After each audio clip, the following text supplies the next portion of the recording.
Okay, Chapter XX, a tour of earnings and payout policies. Welcome back. In the last chapter, we've covered all of capital structure. It turns out that payout policy is really just capital structure in reverse. Instead of taking in money through issuance, the company pays out money through dividends and share repurchases. You already understand a lot of the arguments in play here, so this is really just an optional chapter, and one that is typically more important for older companies that even have money to pay out. Startup companies are more in the business of raising funds than paying out funds. So let's take our quick tour. Distributions. Payouts are large, profitable firm phenomena. Dividends. 65% of publicly traded firms do not pay dividends. Only about a third do. Repurchases. They are not fully disclosed, so the company doesn't tell you that they are repurchasing necessarily how much and when, so they are a little bit more mysterious. And whenever they repurchase shares in the open market, they often turn around and give those shares to employees again as incentive compensation. Now, there's also non-cash distributions. There are stock splits and stock dividends. We could consider them as placebos without cash effects. We're basically, instead of saying that we have one share worth $50 now all of a sudden, you have two shares worth $25 each. Why would that matter? Dividend mechanics. There are three dates that are of relevance. The first one is the declaration date. That's usually when it's announced that the company is going to pay dividends and how much. The second is the cum to X dividend dates. The cum date means that the dividend has not yet paid out. On the cum date, after the closing of the market, the people who own shares at that moment are going to get a dividend paid to their account by the company, and the following morning is going to be the ex-dividend without dividend date. That is, those people no longer get the right to the dividend. So typically what happens is if a $100 firm pays out $10 in dividends, on the following date, on the ex-dividend date, it's going to be worth about $90. And then you have the payment date when there's actually the physical distribution of the money. That used to be with clippings and mail and all sorts of other things. These days it just appears in your retail brokerage account. For repurchases, there are actually two ways to do them. The first one is auction-based. Typically the way that works is the company says, I want to buy 5 million shares. From whoever is willing to tender them, sell them to me for the lowest price. And the people that are eligible to participate usually excludes insiders. It also only happens usually once and usually when it's very large. The second mechanism are open market repurchases, where the company basically says that over the next 3 years, we want to buy 500,000 shares. And then they can decide to intervene in the markets whenever they want to. Now, there have to be some legal aspects that have to be taken care of, or else the company could run into problems with the SEC. They are very common, though. Again, we start off with a perfect capital market, no differences in opinion, no taxes, no transaction costs, no big sellers, big buyers, infinitely many clones that can buy or sell. The first order aspects and nonsense are most important to understand. So let's figure out what the main mistakes are that people are doing. Please pause this video now, answer the question on a piece of paper, and then continue. So let's start with some easy questions. What do distributions do to the firm's scale? They shrink the firm. So whatever was previously inside the firm was part of equity. Now, either as dividends or repurchases, it comes from inside the firm and goes to the original investors. What do distributions do to firm leverage? Please pause this video now, answer the question on a piece of paper, and then continue.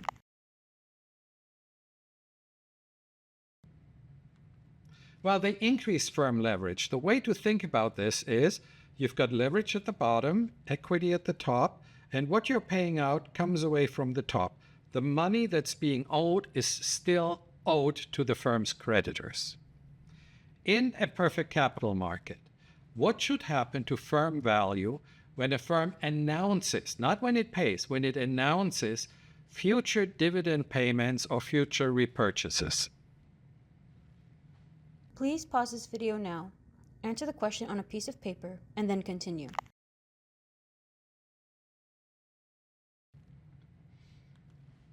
On announcement, nothing should change. Dividends do not fall like manna from heaven. What actually just happens is you previously, as an investor, had $100 invested in this firm, in this little container, and $10 in dividends may now go outside and be paid into your pocket. So the shares are going to be worth 90. In your pockets, there's going to be 10. And together, there will be 100. So if I announce that I will do this next week, it shouldn't mean anything. It shouldn't mean anything positive or negative. So, should cash distributions, dividends, repurchases be good for investors? In the real incomplete capital markets, are they good news for investors? Please pause this video now, answer the question on a piece of paper, and then continue.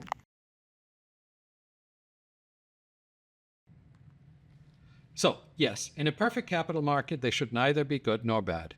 But in the real world, it depends. Typically, actually, dividends and repurchases are good news. They signal somehow to investors on the outside that the company has come into more money. It says the company is now very sure that it will make money for quite a while, so it's happy and comfortable to pay out money to its investors.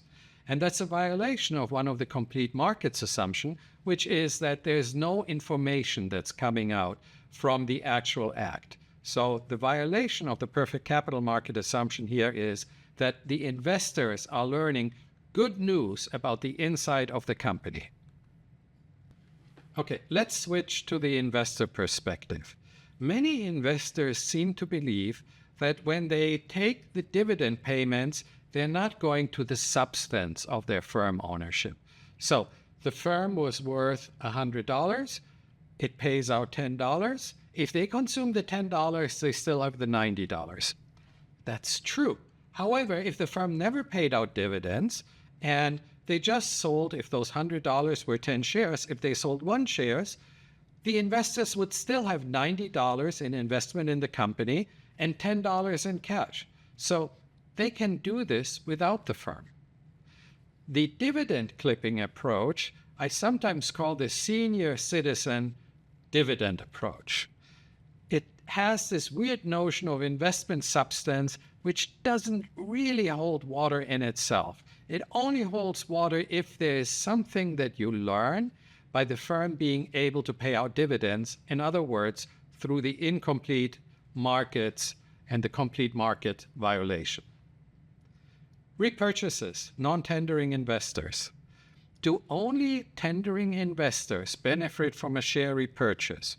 Remember, the first mechanism was that the firm just said, okay, please sell me your shares for whatever amount, and I'm going to pay you whatever the fair amount is. Well, imagine a firm has 100 shares, each worth $1. If the firm repurchased 10 shares for $10, the tendering investors receive $10. Other investors are still holding the 90 shares in the $90 company. Neither is better or worse off. Everybody just gets the fair value. Now, if the firm can repurchase shares at less than $1, then the remaining investors are better off. So let's presume that the firm could buy shares for 1 cent or almost nothing. Well, that way, the remaining investors that stay in there still owe almost the same firm, but there is now only 9 instead of 10 of them. Similarly, if the firm repurchases shares at more than $1, then the remaining investors are worse off. They've basically overpaid for those shares. So share repurchases sometimes can be used to discriminate in favor of cash-rich investors. So we could overpay them for their shares, and because it requires so much money, the cash-poor investors cannot participate. However, this is probably extremely rare. I wouldn't worry too much about that. Do share repurchases increase earnings per share?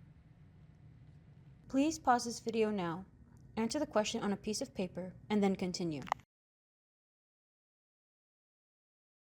Well, in a perfect capital market with a fair repurchase, the first order effect is that both numerator, earnings, and the denominator, shares, should go down. The net effect is probably small or irrelevant. With imperfect capital markets, the same forces can be at work here in payout policy as in capital structure theory. For example, payout policy can create value if there are differences in opinion, tax implication, transaction costs, or large sellers or buyers. For the most part, dividend theory is capital structure theory in reverse. For example, the direct present value effects should work as follows. If paying out dividends reduces positive NPV projects, then the announcement value should go down. You would learn that the firm is no longer taking positive NPV projects. On the other hand, if paying out dividends reduces negative NPV projects, stuff that money would be wasted on, then the announcement value should go up. So all sorts of other things can go on in incomplete capital markets, but it's really all the same as what you learned when we talked about capital structure theory. Now, repurchases are more tax efficient than dividends. If you pay dividends as the firm from issued debt, you get tax advantages, but you can suffer more financial distress. That should reduce the value of the firm. So in this case, maybe you shouldn't pay dividends. If investors learn from dividends that your projects performed unexpectedly well and are likely to do so in the future, then dividends are a signal of your confidence and project quality and inside information. Or if you pay out dividends, managers may have less money to waste, which relates to the free cash flow theory of waste, which is why it's better if you issue debt rather than equity. What is better from a tax sheltering perspective, though? So you can pay dividends, you can pay share repurchases, or you can reinvest the money. Now, when the dividend yield is fairly low, like 1.5%, which is what it is at the moment in the markets on the S&P 500, those aren't huge effects. But nevertheless, they are there. So what is best from a tax sheltering perspective? Please pause this video now, answer the question on a piece of paper, and then continue.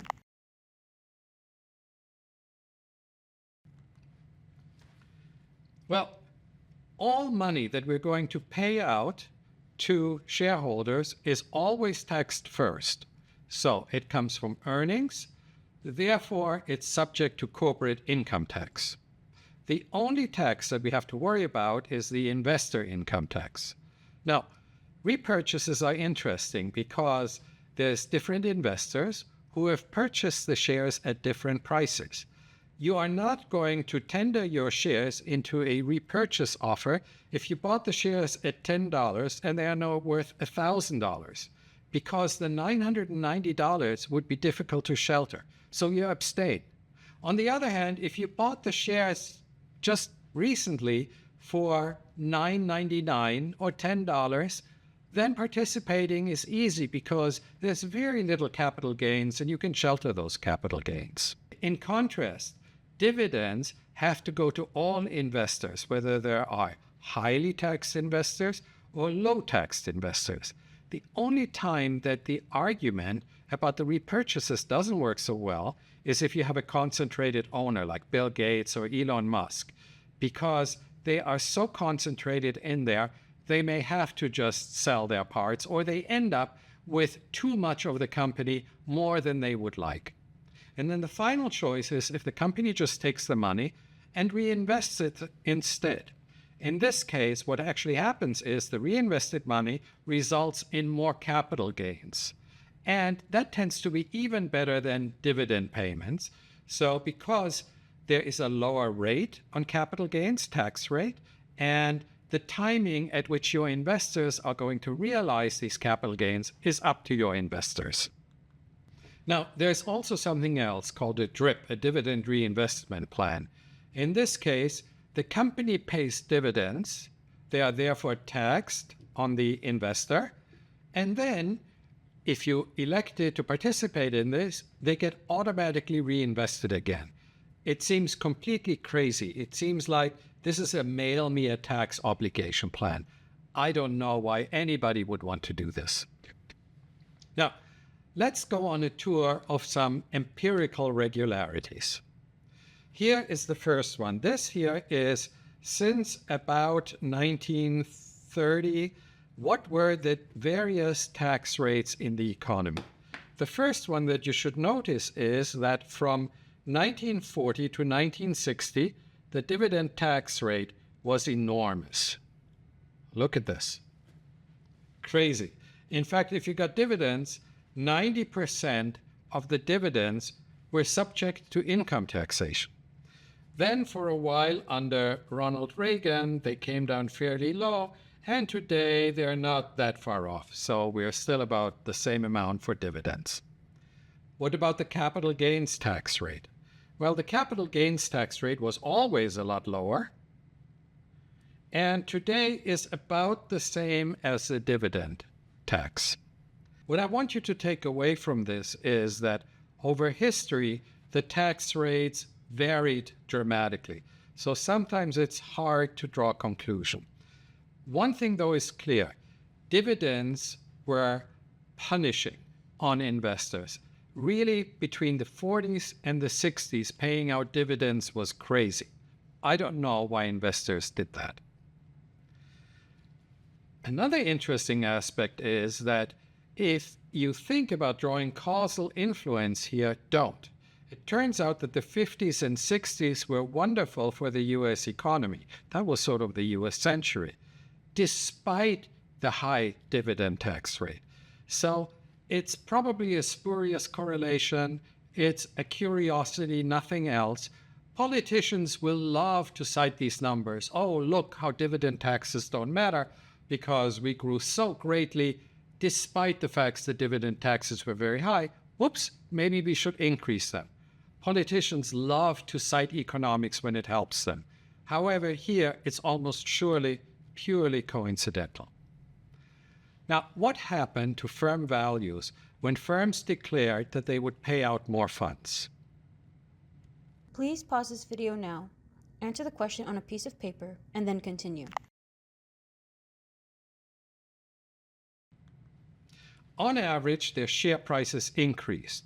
This was probably regardless of whether the payout was in dividends or in share repurchases.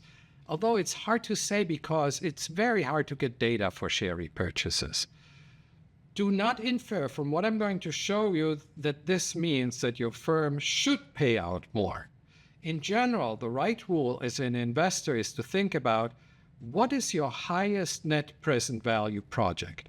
If your highest net present value project is to buy your own shares because they are so undervalued and you know that they are undervalued, then you should buy them. Otherwise, if you have better projects that deliver much higher net present values, you shouldn't use your cash to hand the money back to your shareholders.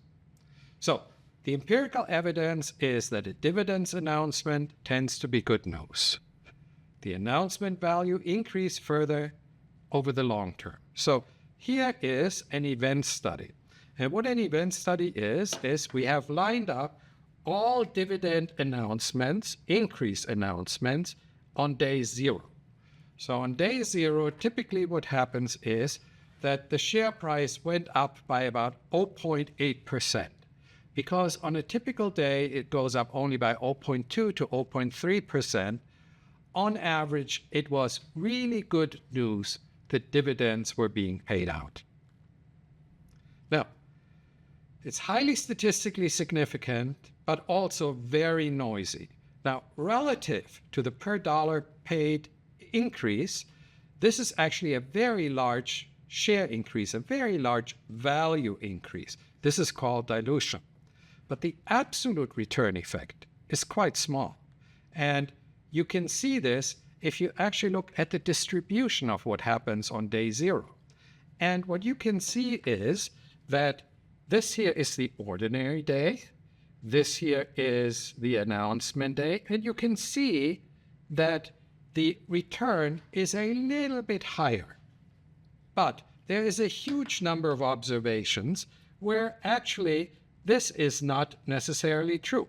So there's a huge number where it's positive, a huge number where it's negative.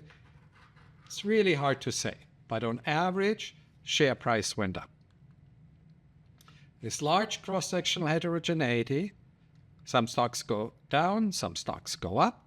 We don't fully understand which and why, but we cannot conclude from this that if you increase the dividends in your firm, it would always increase value. Probably depends on what other projects you give up in order to pay the dividends.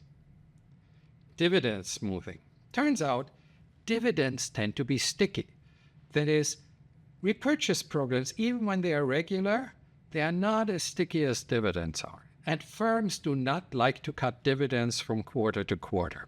So whenever a firm pays out dividends, it seems to come with an implicit commitment to continue them.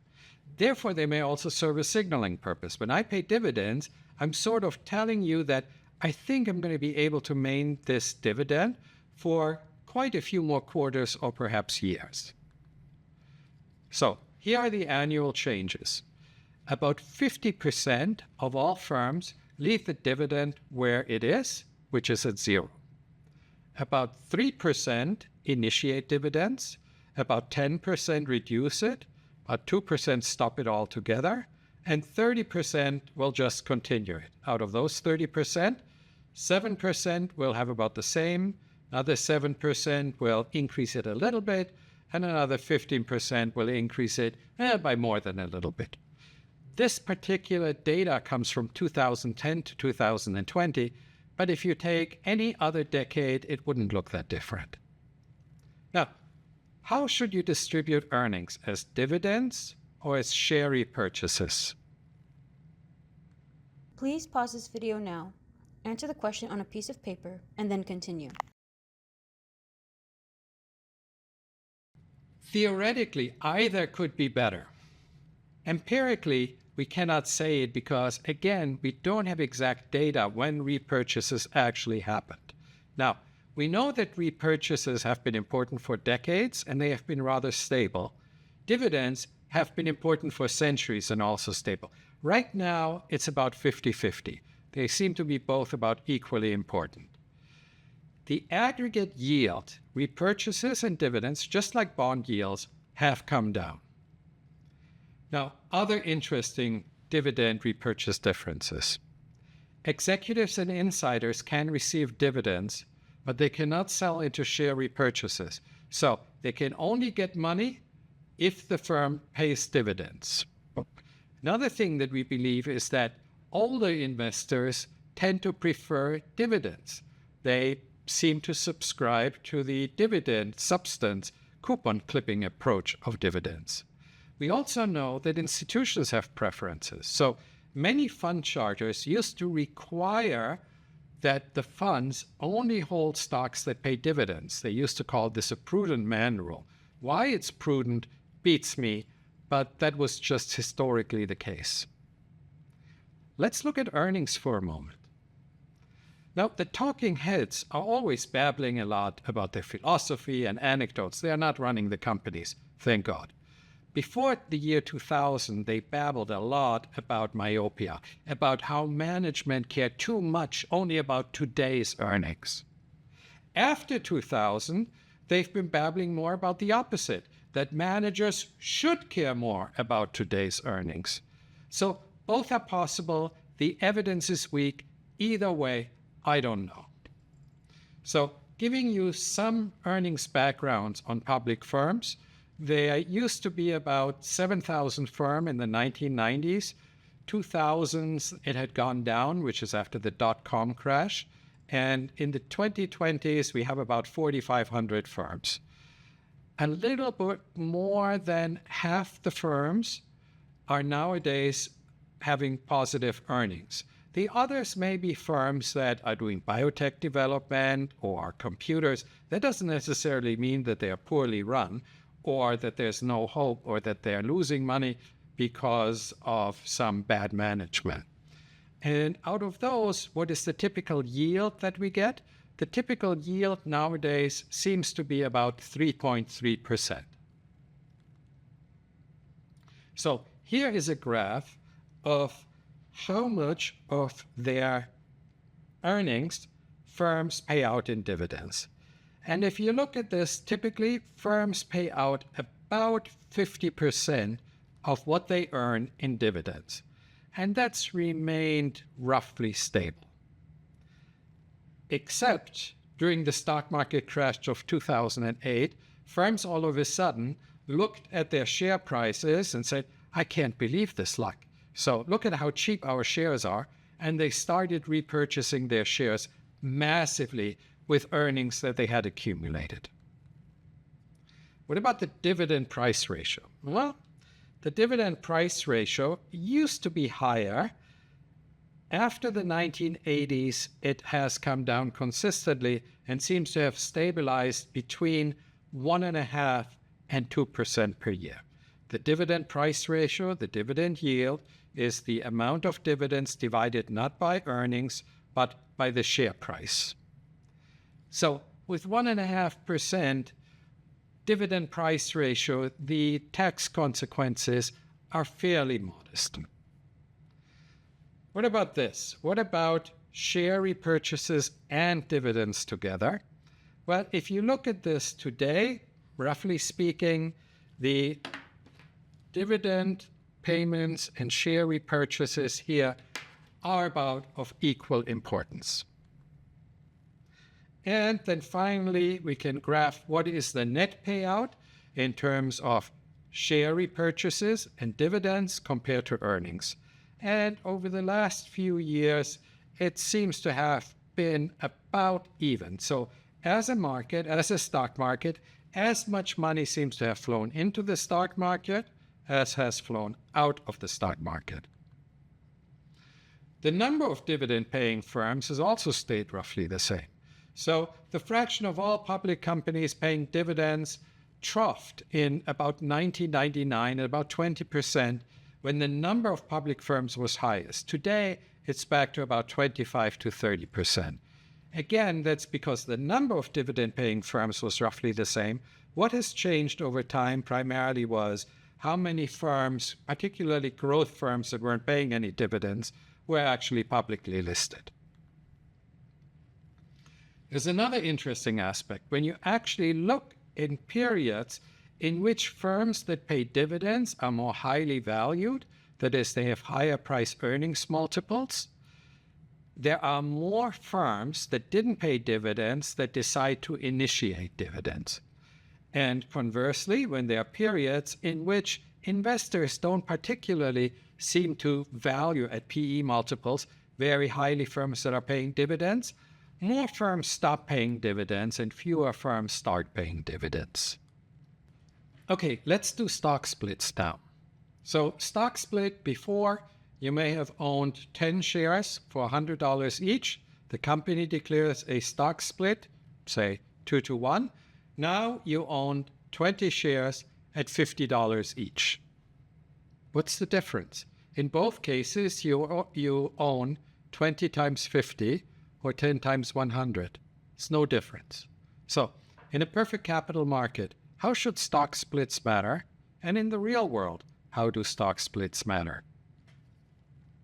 Please pause this video now, answer the question on a piece of paper, and then continue. And the answer is they shouldn't matter. They should be placebos. Still, empirically, we see when a firm declares a stock split, its share price tends to go up. Now, another piece of evidence about payout policy comes from what we learn when we ask CFOs. So here is some survey evidence.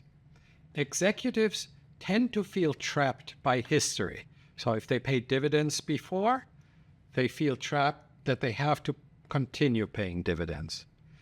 They also claim they care more about dividends than about positive NPV projects, to the point of foregoing positive NPV projects in order to continue paying dividends. They also say they want to attract institutions with dividends. They believe that dividends increase their earnings per share. Some of them say they target dividends per share.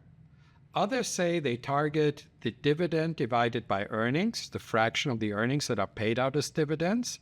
Yet others say they try and target a constant dividend price yield. Now, here's the continuation of the survey. They claim dividends impose no discipline on them. Go back for a moment. A moment ago, they say they feel trapped by history. They have to actually continue paying them. Yet they claim that dividends impose no discipline on them. That makes no sense. They also say they would love to use the dividend money not to take more positive NPV projects, but to reduce debt. So it's not that they had all these positive NPV projects, which here in the previous slide, they claimed they just want to have less debt. They like the flexibility that having a lot of equity has, and the flexibility that repurchases can give you. Basically, they like the flexibility of spending money however they wish without being held to account. They also often claim that they repurchase shares because they believe they can time their purchases. This is basically a form of inside information. Well, if that's the case, then actually it makes perfect sense when firms repurchase, the investors learn that the managers have good inside information, and therefore this good news increases the value of the stock price. And finally, they say they repurchase shares for employee stock ownership plans. Now, another thing that we should briefly talk about is the effective dividend tax rate. From the cum to the ex date. As I explained earlier, the cum date is the date at which you still get the dividend sent to you. The ex date is where the holder of record no longer gets the dividend. So let's say we see the share price drops on average by 90 cents when the firm pays out $1 in dividends. Let's presume that you're in the 40% tax bracket. Do you want to hold the shares on the ending of the cum date so that the dividend comes to you, or would you rather just sell your shares and repurchase them right after? Please pause this video now, answer the question on a piece of paper, and then continue. No, you do not want to hold these shares if you're in the 40% tax bracket.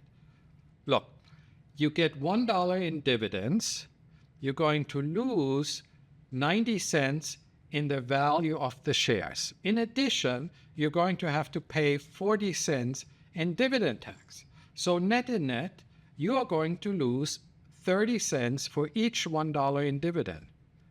Not worth it for you. You are better off selling the share just on the day of the cum and repurchasing it on the day of the ex. What about if you're in the 5% tax bracket? Do you want to hold shares on the transition date? Please pause this video now, answer the question on a piece of paper, and then continue.